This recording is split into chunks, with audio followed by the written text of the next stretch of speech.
तो पिछली बार हम लोगों ने गॉस लॉ का एप्लीकेशन करके स्फेरिकल चार्ज डिस्ट्रीब्यूशन के लिए इलेक्ट्रिक फील्ड का मान पता किया था किसी जगह पे। तो आज हम एक दूसरी सिमेट्री का इस्तेमाल करने जा रहे हैं जिसको हम कहते हैं सिलिंड्रिकल सिमेट्री और सिलिंड्रिकली सिमेट्रिक चार्ज डिस्ट्रीब्यूशन। तो पहले इसकी चर्चा करेंगे कि क्या इसका मतलब हुआ। सिलिंड्रिकली सिमेट्रिक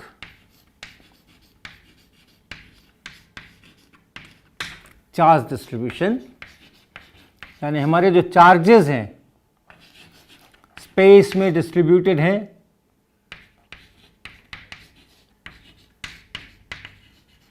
और इस ढंग से डिस्ट्रीब्यूटेड हैं कि उसको हम लोग ये नाम देते हैं सिलिंड्रिकली सिमेट्रिक चार्ज डिस्ट्रीब्यूशन। और उसके कारण से वैसे चार्ज डिस्ट्रीब्यूशन के कारण स्पेस के डिफरेंट पॉइंट्स में क्या इलेक्ट्रिक फील्ड होगा, क्या उसका मैग्नीट्यूड होगा, क्या डायरेक्शन होगा, ये हम लोग निकालेंगे और इसके लिए हम लोग गॉस लॉ की सहायता लेंगे। तो ये एजेंडा है। तो ये क्या होता है सिलिंड्रिकली सिमेट्रिक चार्ज डिस्ट्रीब्यूशन, इसके जानने के पहले हम लोग कोऑर्डिनेट सिस्टम में सिलिंड्रिकल पोलर कोऑर्डिनेट्स इसकी थोड़ी सी व्याख्या कर लें। सिलिंड्रिकल पोलर कोऑर्डिनेट्स या केवल सिलिंड्रिकल कोऑर्डिनेट्स भी कहते हैं, इसी को केवल सिलिंड्रिकल कोऑर्डिनेट्स भी कहते हैं। इसको आप साइलेंट भी कर लीजिए। सिलिंड्रिकल कोऑर्डिनेट्स, उसको भी स्फेरिकल कोऑर्डिनेट्स कई बार कहते हैं। तो अगर पहले हम यहाँ तस्वीर पे कर लें थोड़ा सा, उसके बाद हम आपको कुछ दिखाएंगे इसके एक्सेस। तो जैसे हम लोगों ने स्फेरिकल कोऑर्डिनेट सिस्टम बनाया था, उसमें एक्स वाई जेड एक्सेस लिए थे, जेड यहाँ, वाई यहाँ और एक्स यहाँ। अर्थात ये जो एक्स एक्सिस है ये इस तरफ को निकल रहा है। जो अगर हम ऐसे एंटी क्लॉकवाइज घुमाएं वाई से जेड की तरफ तो एक्स की तरफ निकलना चाहिए उसके अनुसार। ऐसा ही यहाँ भी हम करेंगे इसके लिए भी।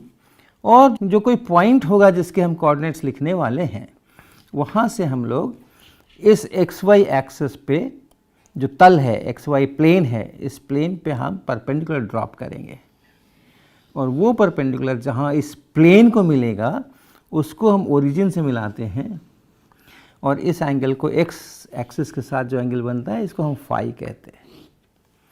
ये वही फाई है जो हमने स्फेरिकल पोलर कोऑर्डिनेट के समय में लिया था, सेम फाई। वहाँ भी ऐसे ही था। इसके अगर आपको स्फेरिकल पोलर कोऑर्डिनेट्स लिखने हैं तो आर थीटा फाई, तो उसमें जो फाई है वो फाई का रेसिपी यही थी कि वहाँ से आप एक्स वाई प्लेन पे परपेंडिकुलर डालो, ओरिजिन से उसको मिलाओ और तब वो जो एंगल है वो फाई बनेगा। एक्स एक्सिस से जो एंगल है वो फाई बनेगा। इसके पैरेलल अगर आप यहाँ डालें तो वो जेड एक्सिस पे परपेंडिकुलर पड़ेगा। ये इसके यहाँ से अगर आप जेड एक्सिस पे लंब डालेंगे, परपेंडिकुलर डालेंगे, ध्यान रखिए ये पी पॉइंट इस प्लेन के अंदर में होना ज़रूरी नहीं है, जो मेरी ड्राइंग का इसीलिए टेढ़ा टेढ़ा दिखा रहा हूँ। ये पी पॉइंट समझो कि बाहर में कहीं है, इस प्लेन के बाहर, वाई जेड प्लेन के बाहर कहीं है और वहाँ से हम परपेंडिकुलर डाल रहे हैं। ये जो प्लेन है ये बड़ा यूज़फुल है, ये बड़ा इंपॉर्टेंट प्लेन है। और ये पूरा प्लेन अगर फाई बराबर 0 हो जाए तो ये एक्स जेड प्लेन के साथ मिल जाता है और जैसे जैसे फाई बढ़ता है ये प्लेन ऐसा घूमता जाता है जेड एक्सिस के राउंड, तो वही फाई है ये। तो यहाँ से ये जो डिस्टेंस है या पी पॉइंट का इस जेड एक्सिस से जो ये परपेंडिकुलर डिस्टेंस है इसको हम कहेंगे एस और ये एंगल हो गया फाई। और इसका जो z कोऑर्डिनेट है, ये जो लेंथ है, ये जो लेंथ है या यहाँ ये जो लेंथ है, ये हो जाएगी z। और ये तीन चीज़ इकट्ठा कर दीजिए आप, s, फाई और z। तो इसको हम कहेंगे कि हमने सिलिंड्रिकल कोऑर्डिनेट्स लिख दिए, इस पॉइंट के सिलिंड्रिकल कोऑर्डिनेट्स लिख दिए। तो जैसे हम r थीटा फाई लिखते हैं, x y z लिखते हैं, वैसे हम s फाई z लिख रहे हैं। कई टेक्स्ट बुक्स इसको रो लिखती हैं और कुछ कुछ सिंबल्स यूज़ होते हैं। ये ग्रिफिथ्स की किताब के अंदर में उन्होंने ये सिंबल एस इस्तेमाल किया और वही मैं भी वहाँ से प्रेरणा लेकर के और मैं भी इसी का इस्तेमाल करूँगा। तो इसको अगर आप टेबल पर देखें थोड़ा, तो हमने एक मॉडल बनाने की कोशिश की है, यहाँ पे दिखाते हैं आपको। ये देखिए, ये लाइन सोचिए कि ये पॉजिटिव एक्स डायरेक्शन में ऐसे लाइन जा रही है, और इसको आप इधर भी बढ़ा लीजिए सोच अपने दिमाग में। ये एक्स एक्सिस जो है वो पूरा, ये पूरी लाइन जो है, ये पूरी लाइन एक्स एक्सिस है। इसी तरह से ये वाई एक्सिस दिख रहा होगा, और इस वाई एक्सिस को भी आप इधर बढ़ा लीजिए, ये पूरी लाइन वाई एक्सिस है। ये पॉजिटिव जेड एक्सिस है, उसको नीचे पूरा बढ़ा लीजिए तो वो पूरा जेड एक्सिस बनेगा। तो ऐसे एक्स वाई जेड, अगर आप एक्स से वाई की तरफ जाएं, या इस तरफ का वेक्टर एक्स की तरफ का वाई की तरफ का क्रॉस प्रोडक्ट करें, आई कैप क्रॉस जे कैप, तो के कैप होना चाहिए। तो डायरेक्शन हमेशा वैसा अपने को चूज़ करना ही करना है। अब स्पेस में मान लें यहाँ कोई पॉइंट है, तो मान लो मैंने इसको यहाँ रखा और ये पॉइंट हो गया। ये कोई स्पेस में यहाँ कोई पॉइंट है, कहीं भी हो सकता है, यहाँ यहाँ यहाँ यहाँ ऊपर नीचे कहीं भी हो सकता है। तो ये एक पॉइंट है, और इसके मुझे सिलिंड्रिकल कोऑर्डिनेट्स लिखने हैं। इस पॉइंट के जो टिप है, जो टिप दिख रही है, ये जो टिप दिख रही है, ये टिप यहाँ पे किनारा इसका कोना, उस पॉइंट के हम सिलिंड्रिकल कोऑर्डिनेट्स लिखना चाहते हैं। तो हम क्या करेंगे, इस पॉइंट से इस एक्स वाई प्लेन पे, यहाँ एक्स वाई प्लेन को क्या है, ये अपनी जो टेबल का प्लेन है, ये एक्स वाई प्लेन है, इस पे हम लंब डालेंगे, परपेंडिकुलर डालेंगे। तो कैसा परपेंडिकुलर बनेगा, अगर हम यहाँ से इस प्लेन पे परपेंडिकुलर डालें तो ऐसा बनेगा, इस टाइप से। इस जगह से आप इस पे लंब डालिए परपेंडिकुलर, यहाँ देखिए ये सब परपेंडिकुलर हो रहा है, ये परपेंडिकुलर बनेगा। ये जो पॉइंट है जहाँ ये परपेंडिकुलर आके गिरता है, उसको आप देखें, उसको आप मार्क कर लें, उसको आप मार्क कर लें, ये यहाँ आकर के गिरा ये। तो बोर्ड पे जो हमने परपेंडिकुलर डाला था एक्स वाई प्लेन पे, वो पॉइंट यहाँ है। ये हमारा पॉइंट है जिसके मैं कोऑर्डिनेट्स लिख रहा हूँ। यहाँ से मैंने ये परपेंडिकुलर डाला, और ये जो पॉइंट है इसको मैंने मार्क किया। वही पॉइंट यहाँ में, ये रेड मार्क मैंने यहाँ लगा रखा है। यहाँ से ये परपेंडिकुलर डाला और ये परपेंडिकुलर आग पे यहाँ पे गिरा। अब ओरिजिन से मिला दीजिए, ओरिजिन से इसको मिला दीजिए। ये ओरिजिन है, और ओरिजिन से इसको आप मिला दें एक स्ट्रेट लाइन लेकर के। तो समझो कि हमने ये मिलाया, ऐसा करके हमने जहाँ परपेंडिकुलर गिरा था उसको मिला दिया, तो वो लाइन बन गई। और इस लाइन का एक्स एक्सिस के साथ जो एंगल है वो फाई है, अर्थात ये एंगल, ये जो एंगल है एक्स एक्सिस के साथ ये फाई है। ये एक्स एक्सिस है, और एक्स एक्सिस के साथ इसका जो एंगल है ये फाई है। तो फाई बराबर 0 अगर होता तो ये पॉइंट कहाँ होता, फाई बराबर 0 होता तो इस पॉइंट को यहाँ होना चाहिए था।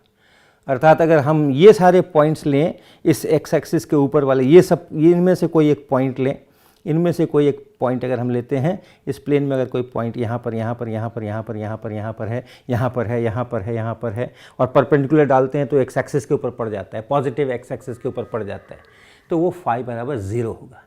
और हम इस तरफ को खिसक गए, इस तरफ को घूम गए, तो फाई एंगल घूम गए। ये पॉइंट हो गया अभी जिसका ये बना। और इसकी जो लेंथ है, ये जो लाइन मैंने डाली है, इसकी जो लेंथ है वही एस है, वही एस है।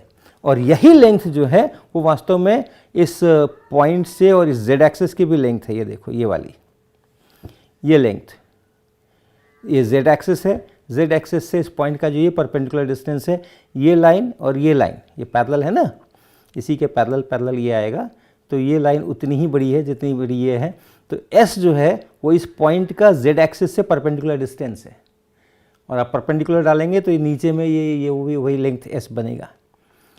और जो ये दूरी है z, इसका जो z coordinate, Cartesian z coordinate जो है, यानी ये z की डायरेक्शन में कितना ऊपर है, तो वो z है, तीसरा कोऑर्डिनेट वो है।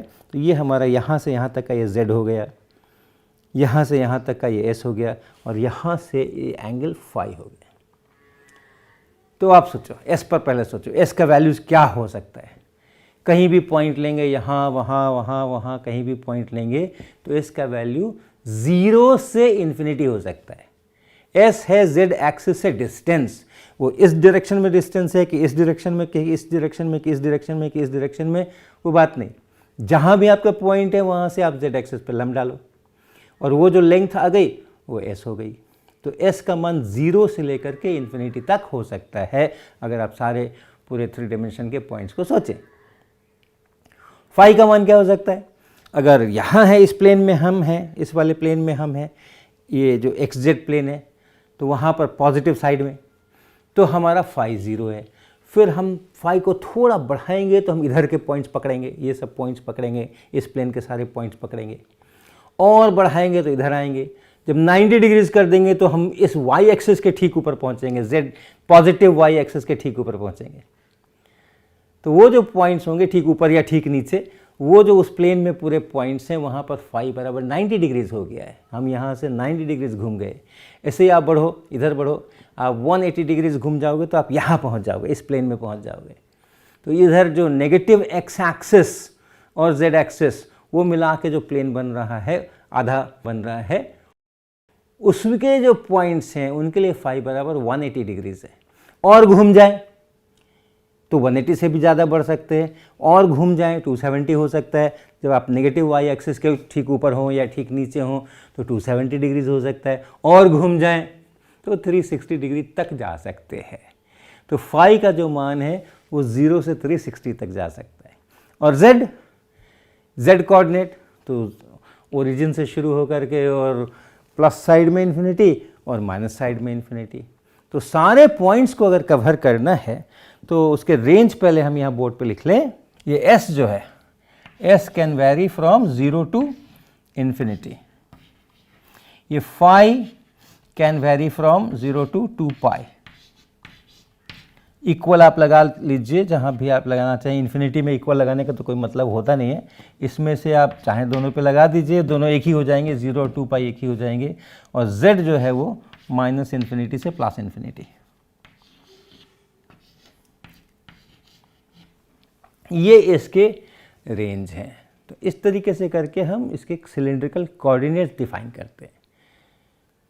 अब चले हम जो एक्सिस हैं हमारे उसमें s, फाई और z, उनके डायरेक्शंस में यूनिट वेक्टर्स, जिसको हम लोग लिखते हैं s कैप और फाई कैप और z कैप, ऐसा लिखेंगे हम। s कैप, फाई कैप और z कैप, ये क्या है? ये यूनिट वेक्टर्स हैं। किन डायरेक्शंस में, वो हम अब भी बताएंगे आपको। s कैप का मतलब है, इस s कैप का मतलब है कि आप फाई को कांस्टेंट रखें, फाई को मत बदलिए, z को मत बदलिए, अनचेंज्ड।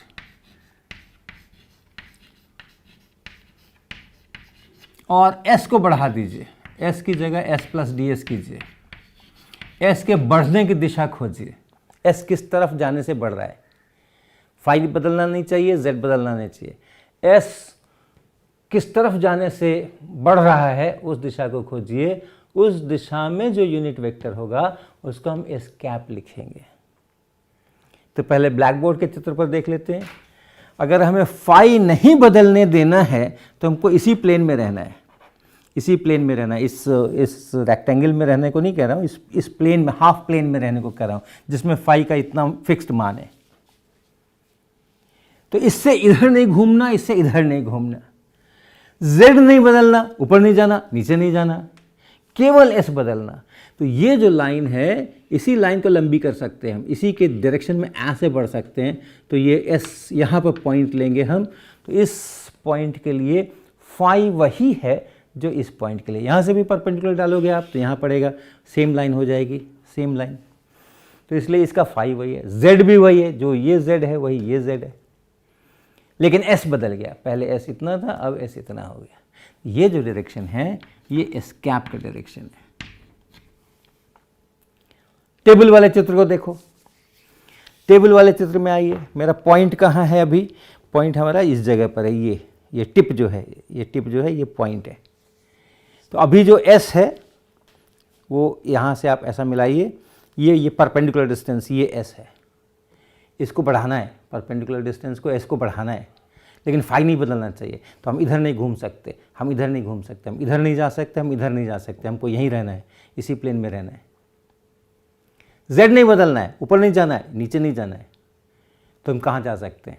s को बढ़ाने का एक ही तरीका है कि हम इसी को थोड़ा और ऐसे बढ़ा दें, अभी जो ये इतना बड़ा एस है यहाँ से लेकर के यहाँ तक, इसको हम और इतना बड़ा कर दें, हम पॉइंट इधर मूव करना पड़ेगा, मुझे इस पॉइंट को इधर मूव करना पड़ेगा, तब एस का एस प्लस डी एस बनेगा। ये जो डायरेक्शन है उसको हम एस्केप डायरेक्शन कहते हैं, और इस पॉइंट के लिए वो एस्केप डायरेक्शन इस तरफ है। अगर ये मैं पॉइंट बदल दूं, अगर मैं ये पॉइंट बदल करके यहाँ से हटा के कहीं और ले जाऊं और फिर वहाँ पे एस्केप खोजूं, तो फिर वही है, वहाँ से जेड एक्सिस पे परपेंडिकुलर डालिए और वो जो लाइन आएगी उसी को बढ़ाइए आगे, वो जो डायरेक्शन होगा वो उस जगह का एस्केप का डायरेक्शन होगा। तो ये ध्यान रखना कि हमारा एस्केप का डायरेक्शन अलग अलग जगह पर अलग अलग है। अब चलते हैं फाई कैप का डायरेक्शन। तो पहले ब्लैक बोर्ड पर देख लेते हैं फाई कैप किधर होगा। फाई कैप का मतलब है, जो फाई कैप है, इस फाई कैप का मतलब है कि फाई को बदलना है, एस और जेड को अनचेंज्ड रहना है। एस नहीं बदलना चाहिए, जेड नहीं बदलना चाहिए, और फाई बदल करके फाई प्लस डी फाई हो जाना चाहिए, ये हो जाना चाहिए। किधर जाएं? हम यहाँ थे, ये मेरा पॉइंट था, यहाँ पर है एस फाई जेड, ये एस है, ये फाई एंगल है, और जेड ये हाइट है। एस को बदलना नहीं, इतनी ही दूरी के ऊपर पॉइंट चाहिए। तो अगर एस को बदलना नहीं है तो इसका मतलब है कि हम उस सिलेंडर के ऊपर हैं जिसकी त्रिज्या एस है, उसी पे कहीं, उसी के सरफेस पे कहीं में रहना पड़ेगा। तो एस को बदलना नहीं, जेड को बदलना नहीं, ऊपर जाना नहीं, नीचे जाना नहीं, तो ऊपर जाना नहीं, नीचे जाना नहीं, और इस फाई को हमें चेंज करना पड़ेगा। एस उतना ही बड़ा रहना चाहिए और फाई को फाई प्लस डी फाई कर देना चाहिए। तो कहाँ जाएं हम? इसको और घुमाना पड़ेगा, हमें ऐसे घुमाना पड़ेगा, इसको ऐसे घुमाना पड़ेगा, ऐसे, और ऐसा कुछ यहाँ पे परपेंडिकुलर आएगा और ये डी फाई एंगल बनेगा, ऐसे ये ऐसे घूमेगा। टेबल पर आइए, ज़्यादा अच्छा दिखेगा कि ये फाई डायरेक्शन किधर है। तो फिर से ये एस है और ये एंगल इधर, ये जो एक्स एक्सिस के पैरेलल, आप यहाँ भी सोच सकते हैं, ये देखिए, ये ऐसा, ये एक्स एक्सिस के पैरेलल है, तो ये एंगल फाई है। अब यहाँ से मुझे चलना है और फाई को बदलना है, फाई को फाई प्लस डी फाई करना है, ऊपर नहीं जाना, नीचे नहीं जाना, और एस इसका वैल्यू भी नहीं बदलना, रेडियस इतना ही होना चाहिए। तो हम कैसे घुमाएंगे? हम इसको ऐसे घुमाएंगे, ये फाई बढ़ा, ये कुछ फाई है अभी, इसके साथ जो एंगल है ये फाई है, और यहाँ से अगर हमें इस जगह से चलना है, जिस दिशा में फाई बढ़े, तो ये ऐसा फाई बढ़ेगा इधर जाने से। तो ये जो इधर जाने वाला डायरेक्शन है, यही फाई कैप डायरेक्शन है, ये डायरेक्शन फाई कैप का डायरेक्शन है। तो अगर हम छोटे तीर से दिखाएं आपको, तो हमने अभी कहा था कि ये एस कैप का डायरेक्शन है, जिसमें एस बदल रहा है, बढ़ रहा है, और ये फाई कैप का डायरेक्शन हो गया। ये इस तरफ को जाना पड़ेगा, इस तरफ को जाना पड़ेगा, तब ये फाई बदलेगा, एस नहीं बदलेगा और जेड नहीं बदलेगा। ये फाई कैप का डायरेक्शन है और ये एस कैप का डायरेक्शन है। और जेड कैप तो आप समझ ही गए, जिसमें जेड को बदलना है, तो जेड को बदलना है मतलब आप जेड को जेड प्लस डी जेड कीजिए, तो पॉजिटिव डायरेक्शन में, पॉजिटिव एक जेड डायरेक्शन में आप बढ़ें, वो जेड कैप हो जाएगा। तो अगर हम इसको भी एक तीर से दिखाने की कोशिश करें, तो ये जेड कैप है, ये एस कैप इधर, फाई कैप इधर और जेड कैप इधर। ये तीन हमारे यहाँ पे यूनिट वेक्टर्स हो गए, जो कि इस सिलेंड्रिकल कोऑर्डिनेट सिस्टम में जो एस फाई जेड हैं, उनके बढ़ने की दिशाओं में ये यूनिट वेक्टर्स हैं। और ये सारा सब कुछ बदल जाएगा अगर ये पॉइंट यहाँ नहीं होगा, यहाँ हो जाए, वहाँ हो जाए, वहाँ हो जाए। अगर हम इसको थोड़ा अब परिवर्तन करने की कोशिश करें, हम यहाँ पहुँच जाएं, मान लीजिए ये पॉइंट मेरा यहाँ है, तो अब जब हम यहाँ से परपेंडिकुलर डालेंगे तो ये ऐसे पड़ेगा, यहाँ पड़ेगा, इसको हमें मिलाना पड़ेगा, यहाँ जाएंगे हम, यहाँ पहुँच जाएंगे, दूसरा फाई हो गया।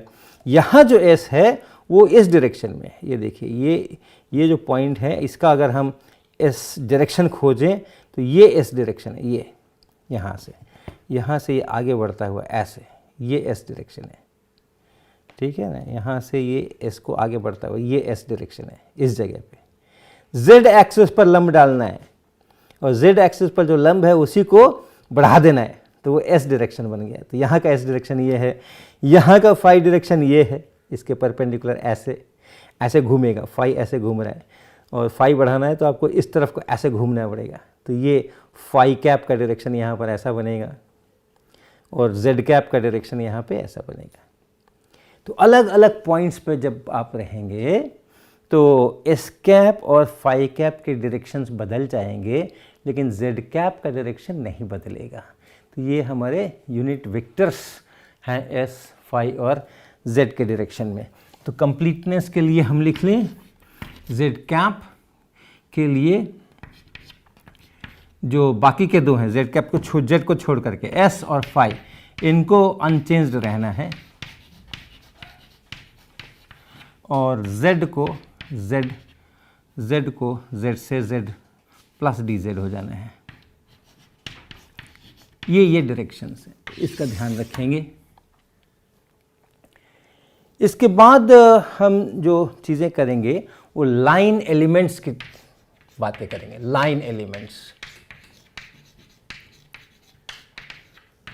मान लीजिए हम एस कैप डायरेक्शन में चलते हैं और एस का वैल्यू एस से एस प्लस डी एस कर देते हैं, तो कितनी दूरी चली? अगर हम एस कैप डायरेक्शन में मूव करें, हम जहाँ हैं वहाँ से एस कैप के डायरेक्शन में मूव करें। फिर से एक चित्र बना लेते हैं ताकि बहुत घचपच ना हो। ये Y axis, X axis, Z axis, यहाँ कहीं पर पॉइंट है मान लें, और इससे हमने ये परपेंडिकुलर डाला, जेड एक्सिस पर ये परपेंडिकुलर डाल दिया, और ये एस है और ये एस कैप का डायरेक्शन है। इस डायरेक्शन में हमें एस को एस प्लस डी एस बना देना है। फाई नहीं बदलना, जेड नहीं बदलना। कितनी दूरी चलना पड़ेगा? डी एस दूरी चलना पड़ेगा। तो जो एस था वो यहाँ पहुँच गया तो एस प्लस डी एस हो गया। तो ये जो डिस्टेंस है ये एस कैप के डायरेक्शन में इतना चलने से ये बनेगा, एस की जगह एस प्लस डी एस हो जाएगा। अब सोचें कि हमें फाई को फाई प्लस डी फाई बनाना है। एस को नहीं बदलना, जेड को नहीं बदलना, तो फाई कैप के डायरेक्शन में चलना। तो फाई कैप के डायरेक्शन में कैसे चले हम? यहाँ से ऐसा घूमना पड़ेगा, हमें ऐसे घूमना पड़ेगा।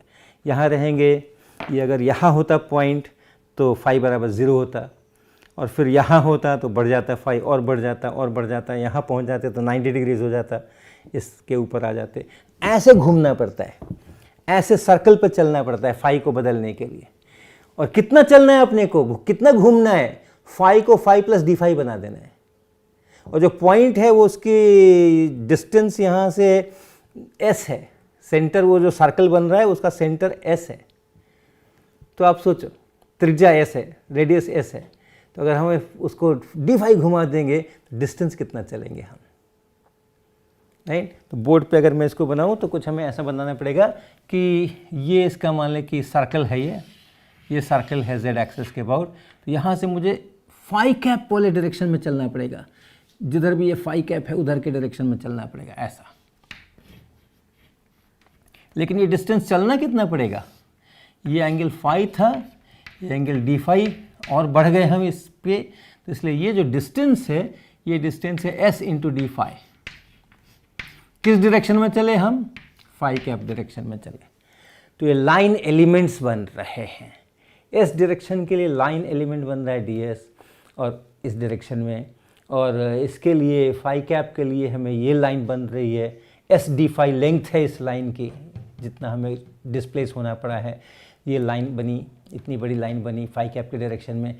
और जेड को अगर बदलना हो तो ऊपर चढ़ना पड़ेगा, तो यहाँ से ऐसे सीधा ऊपर चढ़ेंगे हम ऐसे। कितना चढ़ेंगे? जेड को जेड प्लस डी जेड बनाना है, कितना चढ़ेंगे? D Z चढ़ेंगे। तो ये जो है ये D Z into Z cap ऐसा। तो ये लाइन एलिमेंट्स बना। इसके बाद आता है बहुत महत्वपूर्ण सरफेस एलिमेंट, और उसके बाद आप समझ ही गए होंगे क्या आने वाला है। सरफेस एलिमेंट में हम एक को फिक्स रखेंगे और दो को घुमाएंगे, दो कोऑर्डिनेट्स को बदलेंगे और एक को फिक्स रखेंगे। तो मान लीजिए हमने एस को फिक्स रखा हुआ है, तो यानी जेड एक्सिस से जितना डिस्टेंस है वो फिक्स रखा हुआ है। तो हम कहाँ कहाँ जा सकते हैं? हम कहाँ कहाँ जा सकते हैं? अगर हमें कहा गया कि ये इससे आप एस दूरी पर रहिए और इस एस को हमें नहीं बदलना है, फाई को और जेड को बदलना है। तो हम फाई बदलेंगे तो हम कुछ ऐसे जाएंगे, कितना डिस्टेंस जाएंगे यहाँ से यहाँ तक में, एस इंटू डी फाई, ये element S into D phi.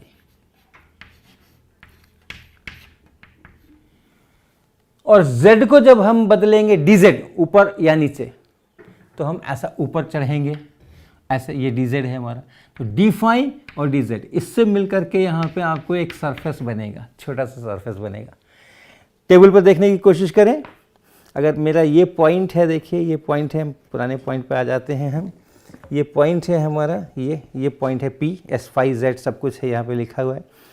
Phi direction में चलेंगे हम, ऐसे चलेंगे हम, इस तरफ को हम चलेंगे, तो ये ऐसे चले हम, कितना चले, S D phi. Z direction की तरफ चलेंगे तो डी जेड चलेंगे ऊपर, ये एस नहीं बदलने देना है, ऐसा। तो ये जो एस डी फाई इधर, डी जेड इधर, ये जो एलिमेंट बना, ये बना S into D phi into D Z, ये एक एरिया एलिमेंट बना। इसी प्रकार से आप बाकी के एरिया एलिमेंट्स भी बना सकते हैं। हमारे लिए ये महत्वपूर्ण है, इसलिए हम अभी यहीं पे रुकेंगे। ज़रूरत जब पड़ेगी तो हम दूसरे वाले एरिया एलिमेंट्स भी बनाएंगे, सरफेस एलिमेंट्स। तो एस कांस्टेंट,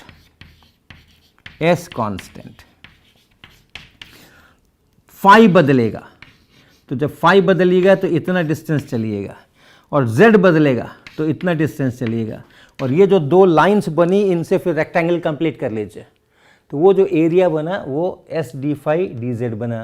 डायरेक्शन क्या है, अगर हम डायरेक्शन सोचें, इस पर नॉर्मल, इस पे परपेंडिकुलर, तो एस बढ़ने वाली डायरेक्शन में है वो, क्योंकि एस को कांस्टेंट रखते हुए हम चले हैं, तो एस बढ़ने वाला डायरेक्शन उस पर परपेंडिकुलर है। दिस इनटू एस कैप, ये उसका डायरेक्शन होगा। इसी तरह बाकी भी आप तुरंत लिख सकते हैं। फाई अगर कांस्टेंट हो तो आपको एस बदलना है, आप डी एस चलेंगे, आपको जेड बदलना है, आप डी जेड चलेंगे। ये जो है ये फाई कैप का डायरेक्शन आएगा। और इसी प्रकार से अगर जेड को कांस्टेंट रखना है तो एस को बदलना है तो डी एस चलेंगे, और फाई को बदलना है तो एस डी फाई चलेंगे। और ये z के डायरेक्शन, इस पर परपेंडिकुलर डालेंगे तो z का डायरेक्शन बनेगा। तो ये हमारे सरफेस एलिमेंट्स कहलाते हैं। और फिर वॉल्यूम एलिमेंट, सबको बदल दो थोड़ा थोड़ा। वॉल्यूम एलिमेंट जहां है वहां से s को बदलिए, एक छोटी सी लाइन बनी, फाई को बदलिए, एक छोटी सी लाइन बनी, z को बदलिए, एक छोटी सी लाइन बनी, और उन तीनों से मिला के एक क्यूबॉइड बना लीजिए। ds एक तरफ, एस डी फाई दूसरी तरफ, डी जेड तीसरी तरफ, इन तीनों से मिला करके और उसका पूरा रेक्टेंगुलर स्ट्रक्चर बना लीजिए। तो ये हो गया। तो ds, एस डी फाई और डी जेड, ये कहलाता है वॉल्यूम एलिमेंट। चर्चा को आगे भी जारी रखेंगे अगले क्लास में।